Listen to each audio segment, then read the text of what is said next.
नमस्कार, अग्निपथ देख रहे हैं आप और मैं हूं आपके साथ राखी। आज बात करेंगे कथावाचकों के बयान की और नारी शक्ति के अपमान की। बात लड़कियों के चरित्र पर सवाल की और बयानों से बवाल की। सवाल ये भी कि क्या ये बाबाओं की बेशर्मी है, उनकी सोच है या आधुनिक समाज की सच्चाई। हम बात कर रहे हैं देश के दो प्रसिद्ध कथावाचकों की, एक प्रेमानंद महाराज जी और दूसरे महाराज अनिरुद्धाचार्य। ये कथावाचक अपनी बातों की वजह से सोशल मीडिया पर भी खूब सुर्खियां बटोर रहे हैं, लेकिन आजकल इन दोनों के वो बयान जमकर चर्चाओं में, जिसमें उन्होंने लड़कियों के चरित्र पर सवाल खड़े किए। अनिरुद्धाचार्य महाराज के विवादित बयान के बाद अब सोशल मीडिया पर संत प्रेमानंद महाराज के वीडियो वायरल हो रहे हैं। आपको बता दें कि संत प्रेमानंद महाराज ने कहा था कि आज के समय में 100 में से मुश्किल से 2-4 लड़कियां ही पवित्र होती हैं, बाकी सभी बॉयफ्रेंड गर्लफ्रेंड के चक्कर में लगी हुई हैं। तो वहीं कथावाचक अनिरुद्धाचार्य ने महिलाओं को लेकर बयान दिया। कहा कि पहले 14 वर्ष की उम्र में शादी हो जाती थी तो लड़कियां परिवार में घुल मिल जाती थी, लेकिन अब 25 साल की लड़कियां जब घर में आती हैं तो कहीं ना कहीं मुंह मार चुकी होती हैं, जवानी में फिसल चुकी होती हैं। और अब अनिरुद्धाचार्य के बयान पर मथुरा में अधिवक्ता इनके बयानों के समर्थन में है तो कोई विरोध में है। हालांकि इससे पहले भी न जाने कितने बाबा महिलाओं को लेकर अजीबोगरीब बयान दे चुके हैं। कभी रेप का जिम्मेदार कपड़ों को बता दिया जाता है, कभी चरित्र पर सवाल खड़े कर दिए जाते हैं, तो कभी किसी और वजह से या यूं कहें बेवजह ही उन्हें कटघरे में खड़ा कर दिया जाता है। लेकिन सवाल कई सारे हैं। सवाल ये कि आज अगर कुछ महिलाओं के अपराध सामने आते हैं तो क्या इसके आधार पर पूरी महिला जाति को कटघरे में खड़ा करना सही है? सवाल ये भी है कि आखिर क्यों इस तरह के बयान महिलाओं को लेकर ही सामने आते हैं? आखिर क्यों महिलाओं युवतियों के चरित्र का सर्टिफिकेट इन बाबाओं को देने की जरूरत है? इसी पर आज हम विस्तार से चर्चा करेंगे, लेकिन पहले आपको प्रेमानंद महाराज और अनिरुद्धाचार्य के वो बयान सुनवाते हैं जो वायरल हो रहे हैं। क्योंकि अब लड़कियां लाते हैं 25 साल की। अब 25 साल की लड़की 4 जगह वो मुंह मार चुकी होती है, सब नहीं पर बहुत। और वो 25 साल की जब तक आती है तो पूरी जवान होके आती है। जब जवान होके आएगी तो स्वाभाविक है कि वो अपनी जवानी कहीं ना कहीं तो वो उसकी जवानी फिसल जाएगी या जाएगी। जैसे कि अभी एक लड़के के संग हनीमून मनाने गई, परंतु वो किसी और के साथ वो रह चुकी थी, उसके साथ चक्कर था। वो ड्रमवाला केस अभी पुराना हुआ नहीं जाता। अच्छे आएंगे कैसे आजकल चलिए, तो बाबाओं का बयान है नारी शक्ति निशाना है। देखिए, नारी शक्ति निशाना बिल्कुल है, लेकिन ये बाबा जो हैं, जो और खास तौर पर प्रेमानंद महाराज की मैं बात करूं या अनिरुद्धाचार्य की बात करूं, इस तरह की जो बयान इन्होंने दिए हैं, इन्हें लोग सुनते हैं, इनको सुनने जाते हैं, इनके विचारों को सुनने जाते हैं। इन्होंने जिस तरीके से कहा है ये कोई बहुत अच्छी बात नहीं है और इनको अधिकार भी नहीं है इस तरह का किसी को सर्टिफिकेट देने का। एक और प्रतिक्रिया है, पहले वो भी आपको सुनाते हैं, फिर चर्चा पर चलेंगे। अनिरुद्धाचार्य ने माँ बहन बेटियों के बारे में जो बोला है वो बहुत ही निंदनीय है। हमारे वृंदावन में एक से एक बड़े भागवत आचार्य हैं, बड़े बड़े संत भगवान हैं, सभी लोग व्यासपीठ की मर्यादा का ध्यान रखते हैं।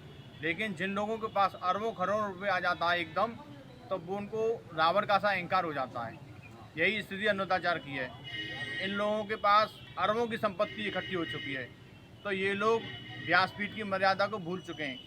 अरे माँ बहन बेटियों के बारे में तुम इस प्रकार की टिप्पणी करोगे और तुम इतने विद्वान व्यक्ति होकर भी ऐसा कार्य कर रहे हैं, तो मैं तो उनसे यही कहना चाहता हूँ, उनको बहन बेटियों से माफ़ी मांगनी चाहिए। वृंदावन के कथावाचक की वजह से पूरे मथुरा, वृंदावन और सब जगह बहुत ही रोष दिख रहा है। आप सोचिए, कथावाचक होकर जो ज्ञान की बातें जिसको देनी चाहिए, कि जिसको समाज को संदेश देना चाहिए कि उसको अपने बच्चों को कैसे पढ़ाना है, कैसे लिखाना है, कैसे उनको आगे बढ़ाना है, वो उस तरीके से न बोलकर वो बोल रहे हैं कि 14 साल की बेटी की शादी कर देनी चाहिए। यानी कोई बच्ची 9th भी नहीं पढ़ रही लेकिन उसकी शादी कर देनी चाहिए, क्योंकि अनिरुद्धाचार्य के हिसाब से 25 साल की लड़की मुँह मार देती है कहीं।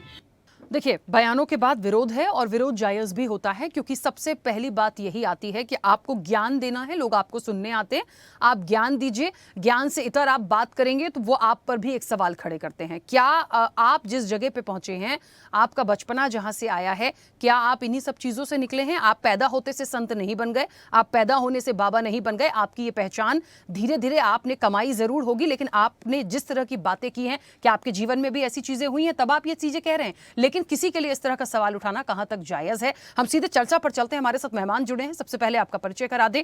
सोशल एक्टिविस्ट हैं पिंकी श्रीवास्तव। पिंकी जी, बहुत स्वागत चर्चा में जुड़ने के लिए। जूना अखाड़ा के महामंडलेश्वर हैं शैलेश आनंदगिरी। शैलेश आनंद जी, आपका भी बहुत स्वागत है। हिंदू धर्मगुरु हैं डॉक्टर चंद्रांशु महाराज। चंद्रांशु महाराज जी, आपका भी बहुत स्वागत है। और पीठाधीश्वर हैं सनातन धर्म रक्षा पीठ के कथावाचक कौशल किशोर ठाकुर। कौशल किशोर ठाकुर जी, आपका भी बहुत स्वागत है। मैं चर्चा की शुरुआत सबसे पहले शैलेश जी आपसे करूंगी। मेरी आवाज पहुंच रही है? जी बिल्कुल पहुंच रही है। शैलेश जी, मेरा तो आज सभी मेहमानों से पहला सवाल ही ये होगा, प्रेमानंद महाराज या अनिरुद्धाचार्य, इन लोगों को करोड़ों जनता सुनती है, इनको सुनने जाती है, इनके ज्ञान को मानती है, इनका आशीर्वाद लेती है, तो इतना जब आपको मिल गया, आप कैसे नारी शक्ति के लिए इस तरह की बातें बोल सकते हैं? आपने किस परिप्रेक्ष्य में बोला? आप क्या बता रहे हैं? और इस तरह की बातें जो कहीं ना कहीं सिर्फ अपमानित करने वाला है, ये सर्टिफिकेट देने का अधिकार तो इनको नहीं है। आप कैसे इनके बयानों को लेते हैं? स्पष्ट है, आप एक चीज को समझिएगा, यदि समाज के अंदर धरातल के ऊपर कोई घटना घटती है तो उसे शीर्ष तक असर माना जाता है, या शीर्ष का जो चिंतन होता है वो समाज के धरातल तक आता है। यानी जो जर्नी है macro to micro, micro to macro की जर्नी है। दिक्कत यह है कि जब हमारी सत्ताएं ही ये कहने लग जाती है कि धार्मिक पर्यटन केंद्र, तो आप समझिएगा धर्म की गंभीरता वहीं पे समाप्त होना चालू हो जाती है कि तीर्थों को हम पर्यटन केंद्र बनाने की बात करते हैं, नंबर 1। दूसरा विषय यह है कि पुरुष शासित समाज की अभी भी कहीं न कहीं अंश या प्रभाव बाकी है। महिलाएं बहुत आगे बढ़ रही है, बेहद अच्छे ऊंचे स्थानों पर जा रही है, समाज के अंदर नैतिक अवमूल्यन हो रहा है, इसमें कहीं से कहीं तक कोई संदेह नहीं। किंतु उस नैतिक अवमूल्यन की हमें रेमेडीज देनी है, उसके उपचार देने, हमें उस उपचार के ऊपर तो विषय नहीं ला रहे हम एक दो गलतियों के चक्कर में हम पूरी प्रजाति को, एक समाज को ही कलंकित बता रहे हैं, ये गलत बात है। तीसरी बात है कि मेरी एक आपत्ति सदैव से रही है, बाबा कौन? कथावाचक बाबा नहीं है, जो सन्यासी हैं वो बाबा हैं, जिन्होंने साधु बने, गृहस्थी छोड़ी है, जिन्होंने युग को छोड़ा है, जीवन को दूसरे दृष्टिकोण से अपनाया है, वैराग्य के दृष्टिकोण से अपनाया है, वो बाबा है। कथावाचक मात्र एक प्रवक्ता है जो अपने शब्दों के तालमेल के आधार पर अपनी कहानियां सुनाते हैं। उन कहानियों के आधार पर किसी को यदि शब्दों का चयन नहीं आता है, वो इस प्रकार के कुत्सित व्यवहार को प्रदर्शित करते हैं, अभिव्यक्त करते हैं, तो निंदनीय है। महिलाओं के ऊपर ऐसी टिप्पणी करना, ये तो कुछ काल के अंदर भी वर्जित था, जिस काल के लोग बातचीत करते हैं। वहां तो देवताओं के द्वारा भी नारी को पूजने की बात होती थी, और उसी समय पे कैकेयी भी थी, उसी समय पर बहुत सारी ऐसी नारियां भी थी जिनके अंदर विलेनियस इंस्टिंक्ट थी, यानी उनके अंदर भी खलनायिका के भाव थे। किंतु एक दो नायिका, खलनायिका के भाव होने से, एक दो नारी के मन में ऐसा होने से बुरी नारी जाति के ऊपर ऐसे प्रताड़ना देना उचित नहीं है, ये घोर निंदनीय है। ठीक है, वापस आऊंगी। चंद्रांशु महाराज जी, मुझे सुन पा रहे हैं? चलिए, चंद्रांशु महाराज जी अभी हमारे साथ जुड़े नहीं हैं। कौशल किशोर ठाकुर जी, मेरी आवाज पहुंच रही है? अनम्यूट करिएगा, आपकी आवाज नहीं आ रही है। हाँ जी, आपकी आवाज आ रही है। हाँ, कौशल किशोर जी, दोनों जो कथावाचक हैं उनके बयानों को आप किस तरीके से लेते हैं? सबसे पहले तो आपकी प्रतिक्रिया। देखिए, हमारा देश वो सनातन परंपरा का देश है जहाँ पर भगवान श्री कृष्ण, ये घटना वृंदावन से आई है, तो मैं वृंदावन की बात करूंगा कि इसी वृंदावन में भगवान श्री कृष्ण ने पूतना जैसी खलनायक को भी माँ की उपमा दी थी। ठीक है, वो इतनी क्रूर थी, लेकिन उसके बाद में भी उसको माँ की उपमा दी। ऐसे हमारे सनातन परंपरा में वेदों ने भी नारी महिमा को गाया है, यत नारेस्तु पूजन्ते रमन्ते तत्र देवता।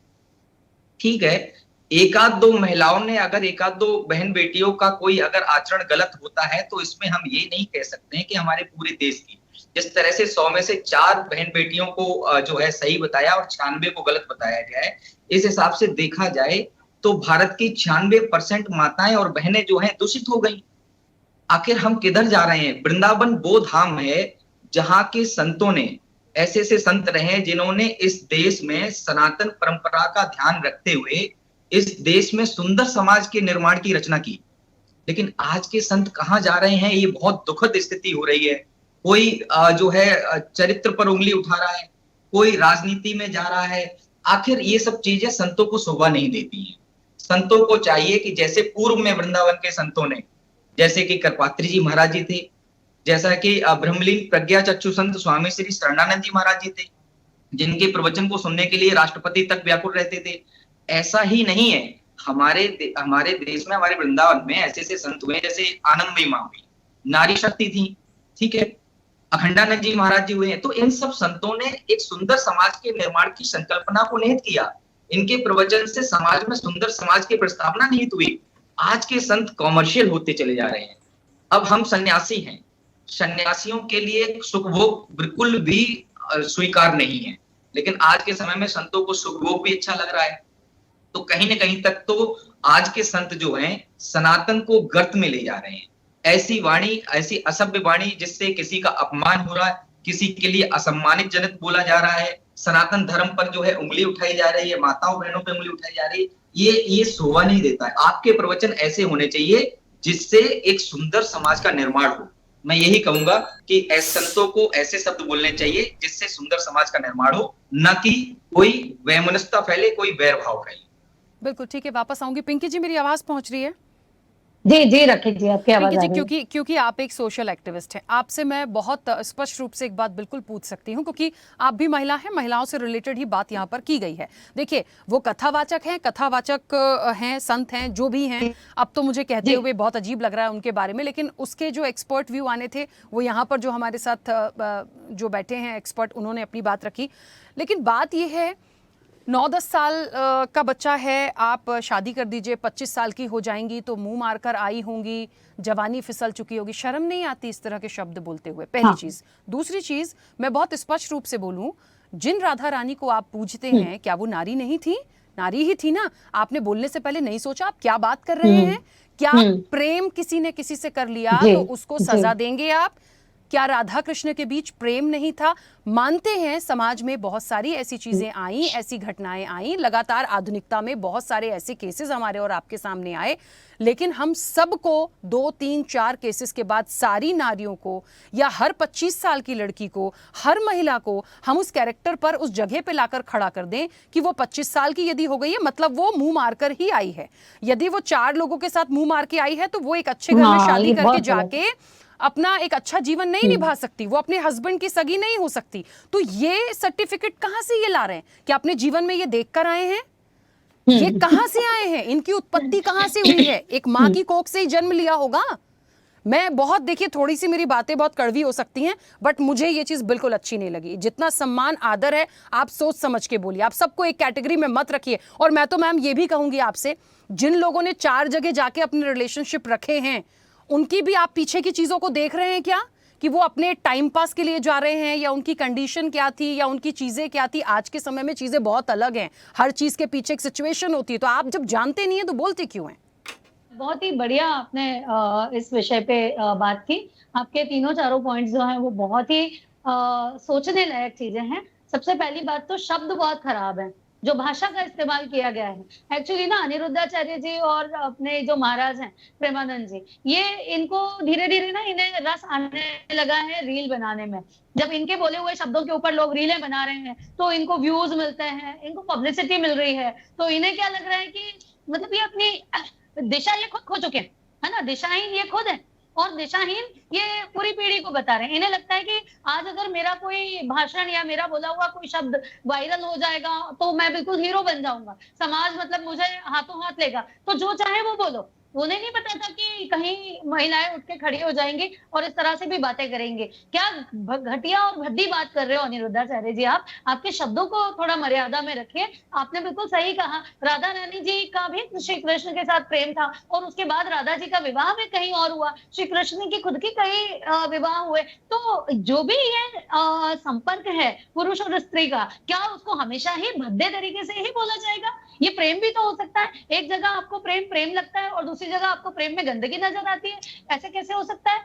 कोई भी लड़की, अब मेरी खुद की शादी 27 साल में हुई थी, मतलब मैं तो हो गई फिर 25 साल की कैटेगरी में आ गई मैं, तो दिस इज वेरी, मतलब ये तो मैं बर्दाश्त नहीं कर पाऊंगी। अभी तक सोचा नहीं था इस बारे में, लेकिन सीरियसली अभी याद किया तो पता चला कि मेरा खुद का विवाह 27 वर्ष में हुआ है। तब तो मेरे पति को आज सोचना चाहिए, पूरा मेरा पिछला अतीत खंगाले वो। तो भाई अनिरुद्धाचार्य जी, क्योंकि आप पढ़े लिखे नहीं है, क्योंकि आपको नहीं पता कि कोई भी प्रोफेशनल डिग्री लेने में और अपने करियर को सेट करने में हमें 25 वर्ष से ज्यादा की आयु हो ही जाती है।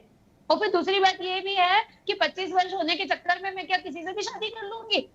अरे मैंने इतना पढ़ा है लिखा है तो मैं अपने लिए कंफर्टेबल बंदा सर्च करूंगी और उसके बाद में शादी करूंगी। मेरी पत्रिका, जन्म पत्री, आप ही कहते हो ना पत्रिका मिला, भैया 3 साल तो मेरी पत्रिका ढूंढने में लग गए। मेरे को मंगल था तो मेरा पति मंगल ढूंढना पड़ा, है ना। तो आप मतलब 25 साल तो आपने बड़ी अजीब सी लिमिट रख दी कि 25 साल से ऊपर वाली सारी लड़कियां बिल्कुल मैम। क्या नहीं होगी। हाँ।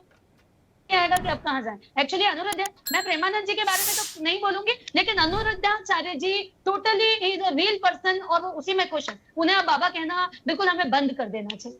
बिल्कुल ठीक है, लेकिन मैम मैं ठीक है जो रील बनाते हैं, खुद को वायरल करते हैं, मैं तो हमेशा जो लोग ज्ञान की बात करते हैं उनका सम्मान करती हूँ।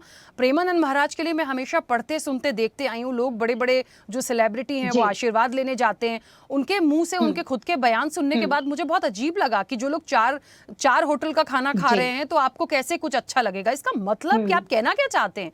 आप थोड़ा तो सोचिए कि आपके बयान को, आपकी चीजों को लोग गंभीरता से लेते होंगे। आप कैसा संदेश दे रहे हैं? इतने लोगों के बीच में नारी खुद वहां मौजूद हैं, आप उनके सामने बोल रहे हैं भाई, तो ये चीजें तो आप सवाल खड़े करती ही हैं।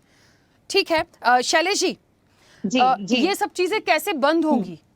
क्या ये एक पब्लिक, मुझे नहीं लगता कि प्रेमानंद महाराज या फिर अनिरुद्धाचार्य जी जैसे कथावाचकों को अभी और ज्यादा वायरल होने की या सेलिब्रिटी बनने की जरूरत है। आपको सब कुछ तो दे दिया जनता ने। अब ये जरूर हो सकता है कि आप ऐसी जगह पे आ गए हैं कि अब आप ऐसी बकवास करिए कि आपको वापस नीचे फेंक दिया जाए, फिर कोई सुनेगा नहीं। सर यही होता है एक टाइम के बाद। बिल्कुल यही होता है राखी जी। देखिए एक चीज होता है, जब हमने संन्यास लिया 2004 के अंदर, तो कुछ बड़े अधिकारी मिलने के लिए आए।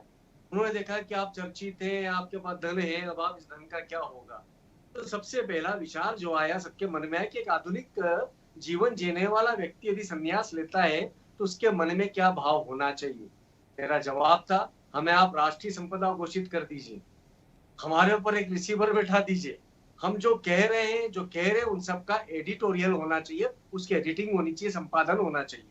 रात में हमें जितनी आय हो रही है उस आय को हमारे उद्देश्य से, मैंने केजे अस्पताल बनाई है तो शासन उसको अस्पताल बनाए या एक स्वायत्त निकाय के थ्रू उसका अस्पताल बनाए। ये मैंने बहुत ऊंची बात कही। आप याद रखिएगा, जब जब व्यक्ति का अहंकार बढ़ता है, प्रचार बढ़ता है, धना उसका अतिरिक्त रूप से आता है, तो उसके मानस के ऊपर बड़ा कुप्रभाव आता है।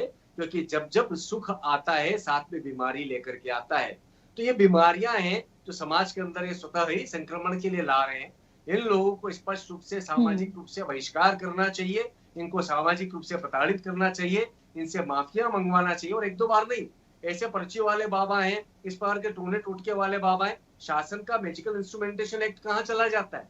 जिस समय पर समाज के अंदर हमारे सब फेमस हो गए, हमारी वैदिक वांग्मय का बाय प्रोडक्ट है जो कचरा है। ये जितने टोने टोटके है ना, ये वैदिक वांग्मय के बाय प्रोडक्ट है, इसको कचरा बोला गया है। सिद्धि की कामना निकृष्ट योगियों का साधन कहा गया है। तो ये निकृष्टतम योगी है जिन्होंने वाक सिद्धि के जरिए धन प्रसिद्धि तो हासिल कर ली, किंतु अंततो गत्वा समाज को भी गंदा करने के लिए बात कर रहे हैं। इसका एक ही तरीका ये हो सकता है, इसमें सत्य है कि देखिए नैतिक पतन हुआ है समाज का। इस आधुनिक काल के अंदर नैतिकता, हमारी एथिकल वैल्यूज जो है बहुत निचले स्तर पर आ रही हैं। तो उसके लिए संतों को हो या समाज के उच्च वर्ग हो, बुद्धिजीवी वर्ग हो, उनको देखना है कि हम हमारे वैदिक परिवेश को किस तरीके से एजुकेशन के अंदर लाए ताकि लोगों का नैतिक उत्थान हो सके। इस प्रकार से स्वातंत्र सुख का भाव आए जिसके अंदर सफलता की पुनर्परिभाषित हो। आपने सफलता कह दी कि भौतिक आपकी उपलब्धि ही सफलता है। आपके किसी अंग्रेजी ने लिख दिया, फिलोसोफर ने, success is counted sweetest, he was the hell person. हम उसके ग्रेव पे जाकर, उसके कब्र पे जाकर के जूते मारिए। सफलता की परिभाषा दिए बिना आपने सफलता को उच्चतम बता दिया। आपके लिए जो असफलता है हो सकता है मेरे लिए सफलता हो, पर वास्तविक सफलता है आपके आत्मिक उत्थान की, आपके चारित्रिक उत्थान की। बिल्कुल। ये सफलता की पुनर्परिभाषा हमें समाज के युवाओं को देनी पड़ेगी, चाहे नर हो चाहे नारी हो। नैतिक पतन दोनों में समान रूप से है। इसको रोकने का सबसे अच्छा माध्यम उचित शिक्षा होगी, उचित वातावरण होगा, उचित एम्प्लॉयमेंट की अपॉर्चुनिटी होगी। आप धर्म के नाम पे जान मंजीरे हाथ में दे देंगे। कांवड़ यात्रियों के आप एज बार देख लीजिए, क्या है उनका एज बार। उनसे जाकर के आप धर्म के बारे में बात करते हैं तो आवरण तो अपना लिया, आचरण है नहीं। तो हम आवरणात्मक धर्म को न बनाए, आचरणात्मक बनाए। हमें अपने आचरण में उसको लाना होगा। जैसे अनेक रेमेडीज है राखी जी, जिसको हमें लाना पड़ेगा, ग्रास रूट लेवल पे लाना पड़ेगा, बेसिक किंडरगार्टन एजुकेशन से लाना पड़ेगा।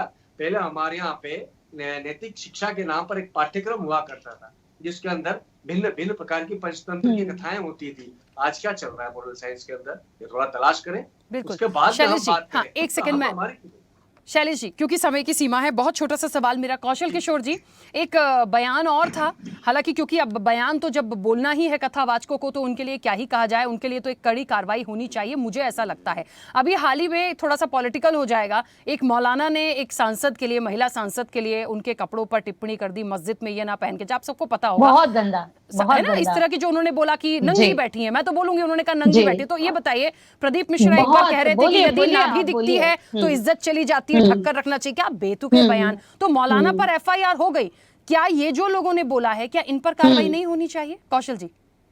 बिल्कुल होनी चाहिए, जरूर होनी चाहिए। और सबसे बड़ी बात यह है कि हमारी सनातन परंपरा में साड़ी जो पहनना, महिला जो साड़ी पहनती है वो सनातनी परिधान माना गया है। तो साड़ी पहन करके उन्होंने कौन सा ऐसा घिनौना अपराध कर दिया जिसके लिए उंगली उठाई जाने लगी है? ये तो मुझे लगता है कहीं ना कहीं आजकल नेताओं का भी और ये मौलाना का भी ये एक विधान बन गया है कि किसी के ऊपर टिप्पणी करो और फेमस हो जाओ। आज तक तो हाईलाइट थे नहीं, मौलाना साहब को कोई जानता नहीं था और उन्होंने डिम्पल यादव जी के खिलाफ शब्द बोला और वो फेमस हो गए।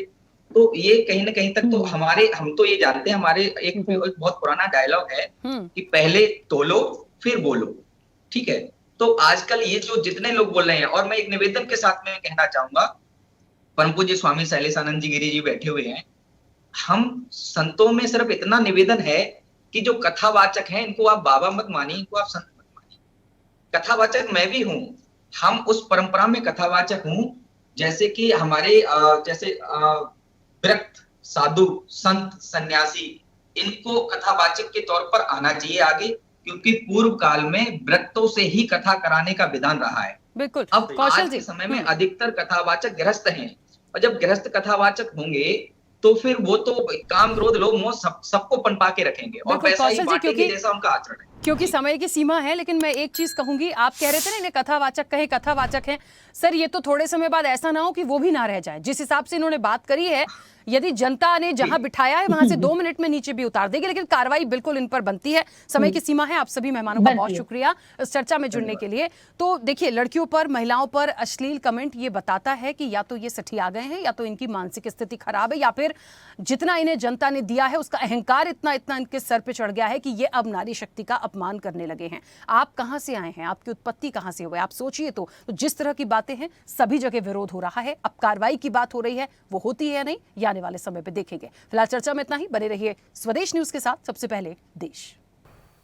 ऐसे ही वीडियोस के लिए लाइक करें, शेयर करें, फॉलो करें। YouTube पर जाकर सब्सक्राइब कर बेल आइकन दबाना ना भूलें, और ताजा अपडेट्स के लिए swedeshlive.com पर जरूर जाएं।